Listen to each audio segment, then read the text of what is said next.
নির্বাচন কমিশনের তাদের যে অপেশাদারিত্ব আচরণ, নির্বাচন কমিশন এখন পর্যন্ত কোনো ধরনের ব্যবস্থা গ্রহণ করতে পারেনি। আমরা অনেকগুলো অভিযোগ দিয়েছি।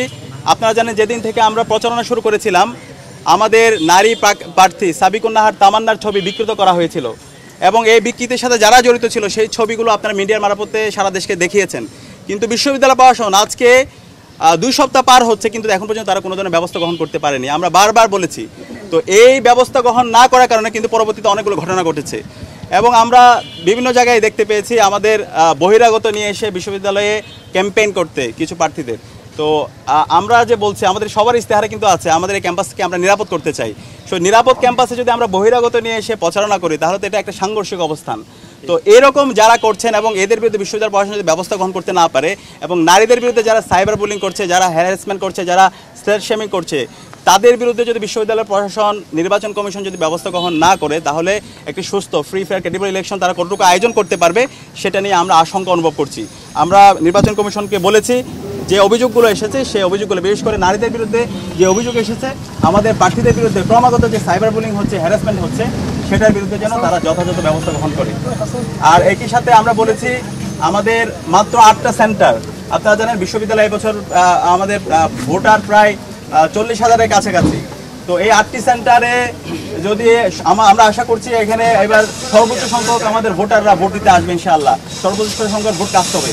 কিন্তু যেই জায়গা কনজাস্টেড এরিয়ায়, যদি আমি বলি হচ্ছে আমাদের যেটা সেন্ট্রাল ফিল্ডে, এখানে 3টা হলকে দেওয়া হয়েছে, জগন্নাথ হল, এরপর হলো জহু হল, SM হল, জিমনেশিয়ামের যে ছোট ইনডোর রুমটা আছে ওইখানে।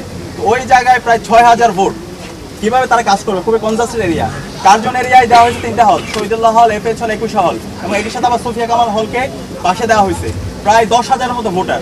তো ওই কার্জনের মতো একটা জায়গায়, ছোট জায়গায় যদি 10,000 ভোটার একত্রিত হয় এবং প্রত্যেক ভোটারকে আবার 41টা করে ভোট দিতে হবে, তো এই অবস্থায় ভোটাররা কতটুকু স্বস্তির সাথে তারা ভোট দিতে পারবে সে নিয়ে আমরা আশঙ্কা অনুভব করছি। সেখানে আমরা প্রশাসনকে বলেছি তারা যেন আরও বেশি সেন্টার বাড়ায় এবং একই সাথে ভিতরে যে বুথগুলো আছে, বুথগুলো যেন আরও বাড়ায়, সেটার জন্য আমরা অনুরোধ করেছি।